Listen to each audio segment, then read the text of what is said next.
ତ ଆଜିର ଦିନଟା ମୋର ଏମିତି କିଛି ଷ୍ଟାର୍ଟ ହେଇଥିଲା।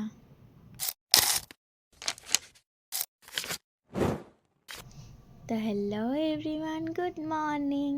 ଆଜି ହେଉଛି ମକର ସଂକ୍ରାନ୍ତି। ତ ମୋ ତରଫରୁ ଆପଣମାନଙ୍କ ସମସ୍ତଙ୍କୁ ମକର ସଂକ୍ରାନ୍ତିର ବହୁତ ସାରା ଶୁଭେଚ୍ଛା। ଆଜ୍ ୟୁଜୁଆଲ୍ ମୁଁ ସକାଳୁ ଉଠି ଯାଇଥିଲି। ଯେହେତୁ ଆଜି ମକର ସଂକ୍ରାନ୍ତି ଅଛି ତ ମୁଁ ଏଇଟା ଟିକେ ହେୟାର ୱାଶ୍ କରିନେଇଥିଲି। ମୋତେ ବହୁତ ଜୋରସେ ଭୋକ ଲାଗୁଥିଲା ତ ମୁଁ ଏଇଟା ଟିକେ ବ୍ରେଡ଼୍ ଖାଇନେଲି। ଯେହେତୁ ମୁଁ ଆଗକୁ ଗୋଟେ ଟ୍ରିପ୍ରେ ଯାଉଛି ତ ତା ପାଇଁ ମୁଁ ଗୋଟେ ସନ୍ଗ୍ଲାସେସ୍ ଅର୍ଡ଼ର୍ କରିଥିଲି। ବହୁତ ହି ଆଫୋର୍ଡେବଲ୍ ପ୍ରାଇସ୍ରେ ବହୁତ ଭଲ କ୍ୱାଲିଟିର ମୋତେ ସନ୍ଗ୍ଲାସେସ୍ଟା ମିଳିଗଲା। ମୁଁ ଏମିତି ଡିଜାଇନ୍ର ପିନ୍ଧିବାକୁ ମୋତେ ଭଲ ଲାଗେ।